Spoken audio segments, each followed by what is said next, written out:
Hello everyone, my self Dharmendra Kumar. और आज के सेशन में बात करेंगे एनसीईआरटी की सिलेबस में जो चेंजेस हुआ है, तो क्या नीट के लिए भी सिलेबस चेंज हो चुका है? आपको न्यू एनसीईआरटी के अकॉर्डिंग प्रिपरेशन करनी है या ओल्ड एनसीईआरटी के अकॉर्डिंग ही करनी है? जो सिलेबस चेंजेस हुआ है वो आप कहां से डाउनलोड कर सकते हैं अगर आपने न्यू एनसीईआरटी परचेज नहीं किए, बाय नहीं किए तो। और साथ साथ में 3 की पॉइंट्स में आपको बताऊंगा कि क्यों ओल्ड एनसीईआरटी जरूरी है अभी हाल फिलहाल के लिए, नीट के लिए। तो स्टार्ट अपन करते हैं। सबसे फर्स्ट जो सिलेबस है, कहां से आप देख सकते हैं रेशनलाइज्ड कंटेंट जो है, जिस कंटेंट को एनसीईआरटी को हटाया है वो आप कहां से देख सकते हैं। तो सिलेबस के लिए आपको एनसीईआरटी के ऑफिशियल वेबसाइट को विजिट करना है, ncert.nic.in। रेशनलाइज कंटेंट आपको वहां पर मिलेगा, उसी पर सिलेबस मिल जाएगा क्लास 6 टू क्लास 12 का। नीट की अगर अपन बात करें तो 11th and 12th class he important है।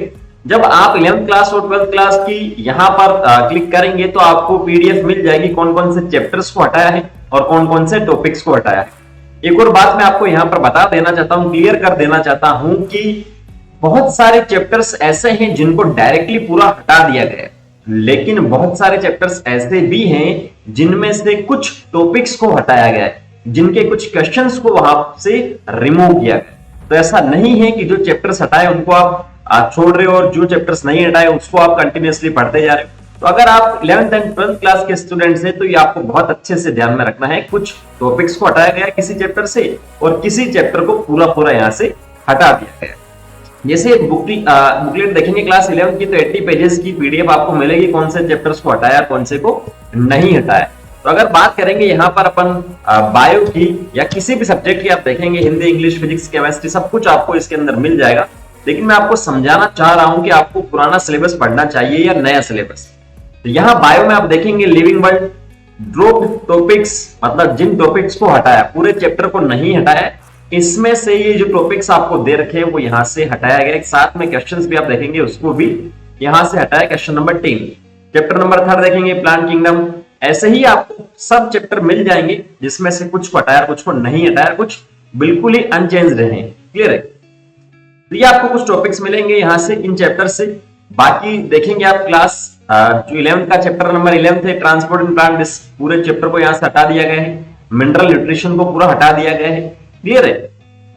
आगे आप देखेंगे तो ह्यूमन फिजियोलॉजी में से डाइजेशन को यहां से हटा दिया गया। तो सर अब नया जो क्वेश्चन है वो ये है कि पुरानी एनसीईआरटी को पढ़े या नई एनसीईआरटी को पढ़े।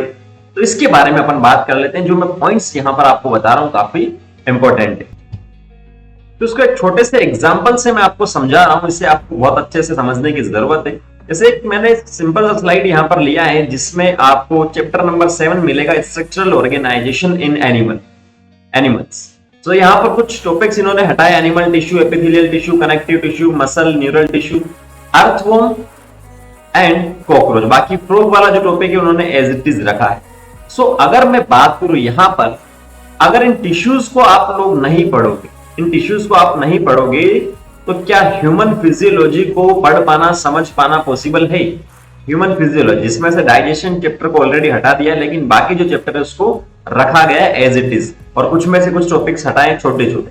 जैसे एपिथेलियल टिश्यू और कनेक्टिव टिश्यू आप पढ़ेंगे तो आपको circulation, body fluid and circulation chapter में जाना पड़ेगा। Muscle tissue locomotion and movement में, न्यूरल टिश्यू नर्वस सिस्टम में आपको जाना पड़ेगा। बाकी भी अर्थवर्म एंड कॉकरोच की बात करें, यहां से आप अगर इन्हें ड्रॉप कर रहे हैं, इन्हें छोड़ रहे हैं, लेकिन एनिमल किंगडम में तो आपको इनके फाइलम के अकॉर्डिंग प्रॉपर्टीज आनी चाहिए। सो यहां पर आपको देखना पड़ेगा। तो सबसे फर्स्ट आपको यही ध्यान रखना है कि ये जो टॉपिक्स हटाए हैं इनको अगर आप पढ़ना छोड़ देते हैं तो थोड़ा सा प्रॉब्लम होगा बाकी जो टॉपिक्स है उनको समझने में। क्लियर है? बाकी सारे जो टॉपिक्स है उनको समझने, तो उनको समझने के लिए आपको क्या करना पड़ेगा, चाहे कोई सी भी सब्जेक्ट हो, आपको इंटरलिंक करके समझना होगा। जो भी चैप्टर्स है उनको एक दूसरे से जोड़ करके आप पढ़ेंगे तो आसान हो जाएगा। और रही बात बायो की, तो इंटरलिंक बायो में तो करना ही पड़ेगा एक चैप्टर को दूसरे चैप्टर से। क्लियर है?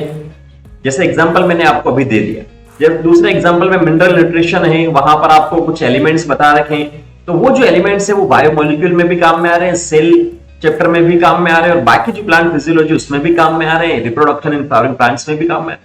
तो वहां से अगर आप छोड़ दोगे तो इन चैप्टर का जो बेस है वो आपका वीक हो जाएगा। क्लियर है? तो सबसे फर्स्ट यही है, इंटरलिंक करके पढ़ेंगे तो आसान रहेगा। इसीलिए आपको ओल्ड एनसीईआरटी का सिलेबस अभी उसी के अकॉर्डिंग आपको पढ़ना है। दूसरे पॉइंट की अगर अपन बात करें, एनटीए नेशनल टेस्टिंग एजेंसी जो नीट एग्जाम कंडक्ट करवाती है, उसने अभी तक ऐसा कोई भी अनाउंसमेंट नहीं किया है कि जो सिलेबस है वो न्यू एनसीईआरटी का होगा या ओल्ड एनसीईआरटी का होगा। मान लीजिए वो जो जब भी फॉर्म निकलता है, फॉर्म फिल करने की जो डेट आती है उसी में आपका सिलेबस वगैरह भी सब कुछ आता है। तो मान लीजिए उस टाइम पे एनटीए कहता है कि जो 2022 का सिलेबस था वही रहेगा सिलेबस, कोई भी चेंजेस उसके अंदर नहीं करेगा। अब चेंजेस नहीं करेंगे तो अगर आपने इस टाइम पे उन चैप्टर्स को छोड़े हैं, उन टॉपिक्स को आपने छोड़े हैं, तो फिर लास्ट में बर्डन बढ़ जाएगा। लास्ट में उनको रिवीजन करना, उनके प्रीवियस ईयर क्वेश्चन सोल्व करना, उनके मल्टीपल चॉइस क्वेश्चन सोल्व करना, ठीक है, ठीक है, उन सब में आपको प्रॉब्लम हो जाए। क्लियर है? एनटीए ने अभी ऑफिशियली ऐसा कोई भी स्टेटमेंट नहीं दिया है कि आप उन चैप्टर्स को छोड़िए। और तीसरे पॉइंट की अगर अपन बात करें तो third and last point, time.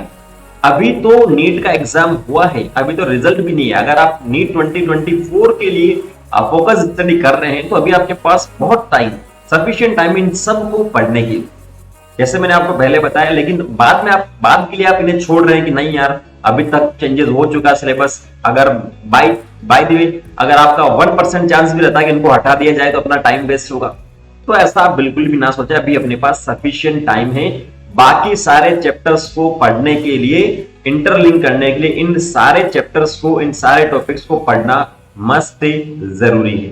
Clear है? एक छोटा सा काम यहां पर आप कर सकते हैं कि आपकी इच्छा थोड़ी सी कम हो रही तो उसमें आप ये काम कर सकते हैं कि जो ओल्ड एनसीईआरटी है, old NCERT and new NCERT, new NCERT के जो भी चैप्टर्स है अगर आप उनको 5 टाइम रिवीजन करते हैं, उनके अगर 5 टाइम क्वेश्चंस करते हैं, previous year question, multiple choice questions, तो जो ओल्ड एनसीईआरटी का जो भी सिलेबस है उसमें आप इतना कर सकते हैं कि 3 टाइम्स उसको आप पढ़िए, 3 टाइम्स उनके जो प्रीवियस ईयर क्वेश्चन है वो आप सोल्व कीजिए। क्लियर है? Previous year question, multiple choice question, मतलब आपको इसको पढ़ना है लेकिन आप चाहे तो थोड़ा कम टाइम दे सकते हैं, लेकिन बाकी सारा कंटेंट जो है उसको समझने के लिए जो फर्स्ट पॉइंट मैंने आपको बताया, इंटरलिंक करके पढ़ोगे आप सारे चैप्टर्स को तो आसानी रहेगी सिलेबस को कवर करने में। तो इन तीनों पॉइंट्स को मैंने आपको बता दिया। आई होप ये आपको सब कुछ समझ में आया है और आप पुरानी एनसीईआरटी के अकॉर्डिंग ही तैयारी करेंगे जब तक कि जो नीट एनटीए उसका ऑफिशियल अनाउंसमेंट नहीं करता है सिलेबस का तब तक। क्लियर है? सो नेक्स्ट सेशन में मिलते हैं नए टॉपिक के साथ में। थैंक यू, जय हिंद।